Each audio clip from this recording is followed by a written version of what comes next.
Bien voilà, bonsoir à chacune et à chacun d'entre vous. Merci pour la présence. Thank you very much for being here. The last weeks and the last days, we have worked very hard in order to try to reach an agreement regarding the next European budget. Unfortunately today, we have observed that it was not possible to reach an agreement. We have observed that we need more time. We know that this European budget is a very difficult topic, it's a very difficult negotiation, especially after Brexit and the gap between 60 and 75 billion euro. We have worked very hard in order to try to reconcile the different concerns, the different interests, the different opinions around the table, but we need more time. It means that we will see in the future how is it possible to work on this topic in order to succeed, in order to get an agreement in the Council, in order to have unanimity in the Council. Je voudrais également remercier aussi non seulement l'ensemble des délégations, des chefs de gouvernement, des chefs d'État qui ont été très mobilisés pour tenter de travailler techniquement, politiquement avec nous. Remercier bien sûr la Commission pour Ursula von der Leyen et l'ensemble de ses équipes pour tout le support qui a été donné tout au long des dernières semaines et des derniers jours. Et nous restons évidemment très engagés, très déterminés. Nous savons que le projet européen est un projet qui nécessite des efforts, de la ténacité, de la constance, de la détermination, et c'est cet esprit qui nous habite, qui nous anime. Nous sommes évidemment lucides sur la nature des contraintes auxquelles nous sommes confrontés, la nature des enjeux auxquels nous sommes confrontés. Nous savons qu'il y a beaucoup de sujets sur la table des institutions européennes, et cette réunion aujourd'hui et hier et cette nuit est une réunion qui nous apprend aussi sur la manière dont on peut tenter à l'avenir de faire avancer ce projet européen. Voilà quelques éléments que je voulais indiquer. European project. So that's all I wanted to say. Vielen Dank, guten Abend.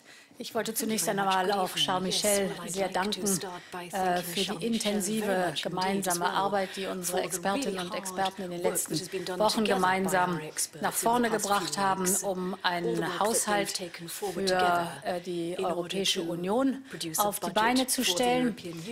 Dahinter stehen viele, viele Stunden. Wir haben jetzt 48 Stunden auch mit den Staats- und Regierungschefs verhandeln.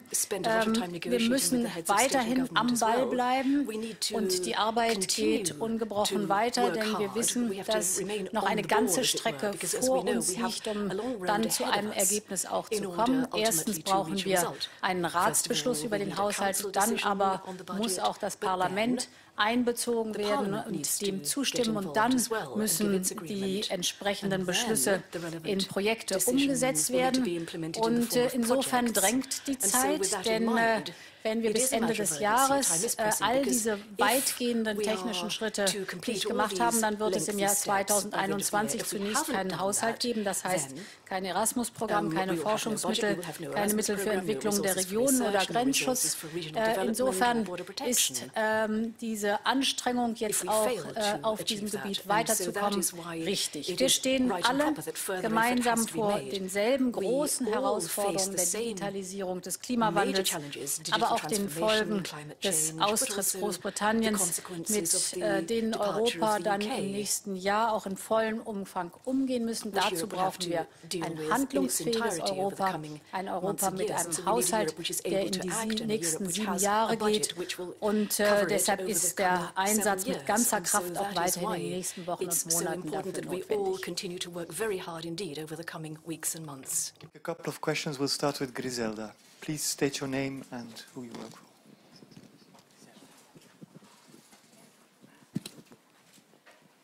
Merci beaucoup. C'est Griselda Pastor de la radio espagnole SER. Excusez-moi, c'est la première réunion sans représentant du Royaume-Uni et on a eu le mauvais sentiment qu'on a écouté beaucoup d'arguments avec lesquels on les a identifiés pendant des années.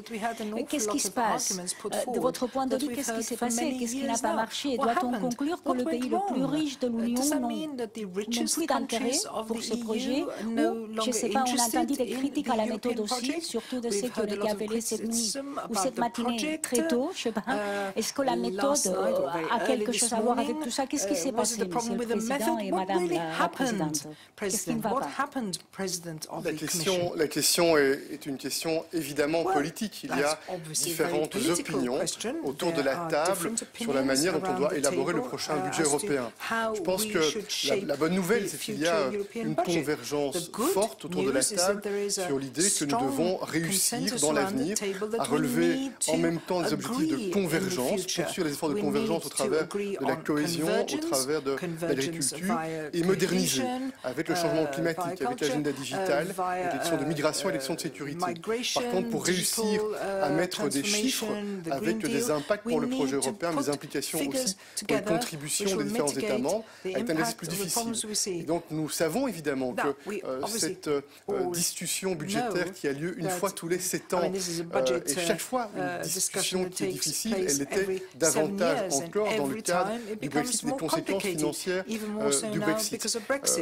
Moi, je veux simplement ce soir considérer avec beaucoup de sobriété, mais aussi avec de la ténacité et de la détermination, que nous n'avons pas le choix. Nous devrons aboutir, donc nous devrons continuer, nous devrons envisager à quel moment et de quelle manière nous devrons continuer à faire en sorte que l'on puisse réussir à prendre une décision sur le sujet. Et comme le disait ma grand-mère, pour réussir, il faut essayer. You asked what happened. Well, this is democracy.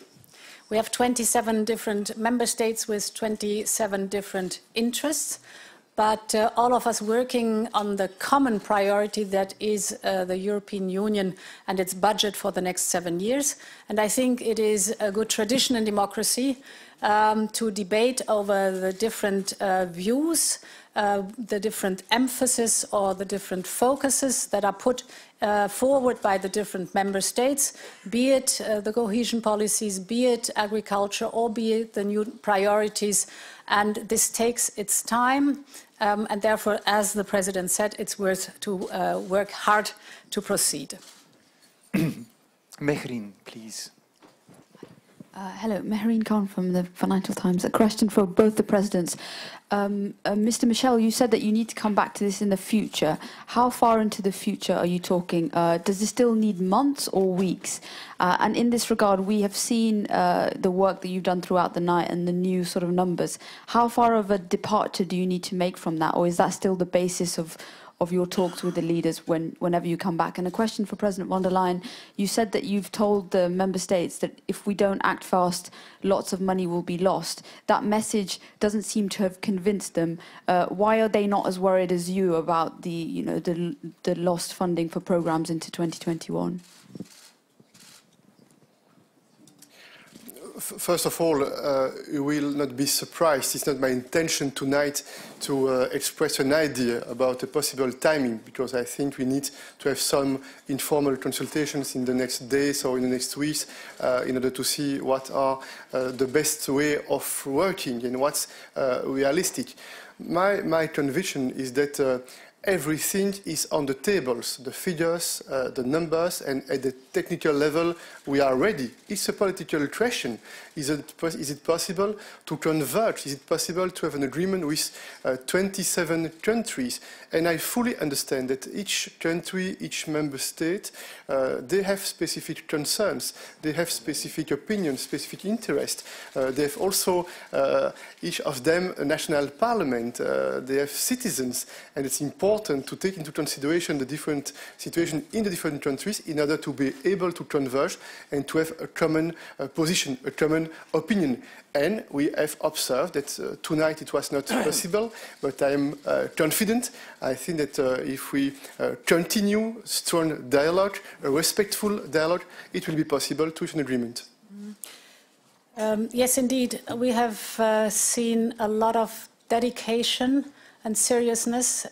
Just the fact that the heads of state and government were here for 48 hours, and we've been working throughout the night on the different discussions, show the dedication to work on a common budget for the next 7 years. Sometimes things have to take their time to mature, and this is the case here too. We weren't there yet, but we're on a good way.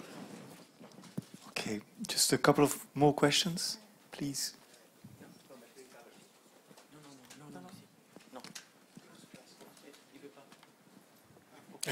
Monsieur Spielmann, alors.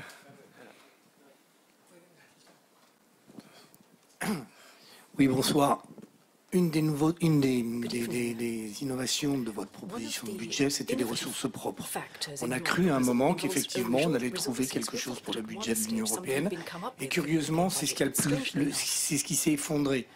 Et je voudrais comprendre, Mme von der Leyen, comment se fait-il, comment peut-on expliquer que l'Allemagne est bloquée sur les ressources ETS? Est-ce que l'Allemagne ne croit pas à la lutte contre le réchauffement climatique et à lui donner les moyens? Comment est-ce qu'on peut refuser de donner une partie des droits à polluer et les verser pour justement ce combat? Je n'arrive pas à m'expliquer ça. Viele der Mitgliedstaaten haben zu Recht viele Fragen gestellt. Im Grundsatz besteht große Offenheit für die Frage der Eigenmittel der Europäischen Union, die Frage, die sich 27 Staats- und Regierungschefs unterschiedlich beantworten, ist die Frage, welche Form der Eigenmittel. Es gibt zum Beispiel eine hohe Zustimmung zu dem Thema Plastikverwertung und daraus Eigenmittel für die Europäische Union. Bei dem Zertifikatehandel geht es wie immer um die Frage, welche Einnahmen des Zertifikatehandels bereits auf nationaler Ebene eingeplant sind in der mittelfristigen Finanzplanung oder nicht. Das heißt, auch das hier ist eine Verhandlungssache, aber die Offenheit der Staats- und Regierungschefs für diese wichtige Frage der Eigenmittel für die Europäische Union ist zweifelsohne da. Mir ist auch klar, dass dies ein ganz wichtiges Thema nicht nur für die Kommission ist, sondern auch für das Europäische Parlament. Und ich bin der festen Überzeugung, dass bei einem Haushalt, der in sich seine Grenzen hat, die Frage der Eigenmittel eine gute weiterer Schritt zur Lösung sein kann, insbesondere wenn die Einnahmen aus diesen Eigenmitteln dann auch in den European Green Deal gelenkt werden. Hi, my name is Matthijs Schiffers from het Financiële Dagblad from the Netherlands. I have a question for both of you. Can we now conclude that this summit has been a complete failure? And if you answer that question with no, can you then please highlight where you have reached any agreement or you have closed the gap a little bit? You want me to? Non, moi je suis totalement convaincu que cette réunion, qui a duré de nombreuses heures, était une réunion utile et nécessaire. Il n'y a pas de raison de tarder dès lors que tout était sur la table, l'ensemble des données, pour aller dans le débat politique au plus haut niveau, avec les chefs d'État et le gouvernement, pour voir comment on pouvait tenter de rapprocher les points de vue. Cette réunion a permis très certainement de donner beaucoup de clarté sur l'ensemble de positions, de comprendre plus précisément parce qu'on a été au bout des choses dans la and it was very useful.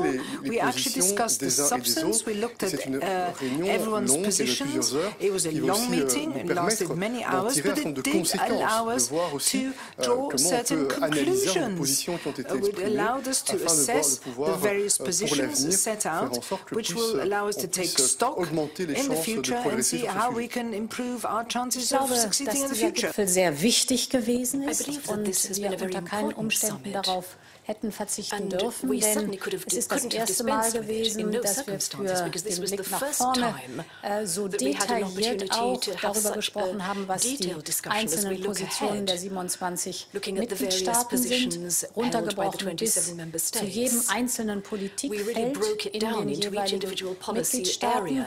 Es ist zum ersten Mal so gewesen, dass so konkret auch die Interessen zusammengeführt worden sind. Ich glaube, das war sehr wichtig, um auch innerhalb der Staats- und Regierungschefs zunehmend eine gemeinsame Meinung zu entwickeln, wie zum Schluss das gemeinsame Budget für immerhin 7 Jahre dann auch aussehen kann. Und deshalb weiß ich, dass diese 48 Stunden gut eingesetzt waren und ich hätte unter keinen Umständen darauf verzichten wollen. Thank you very much. Voilà.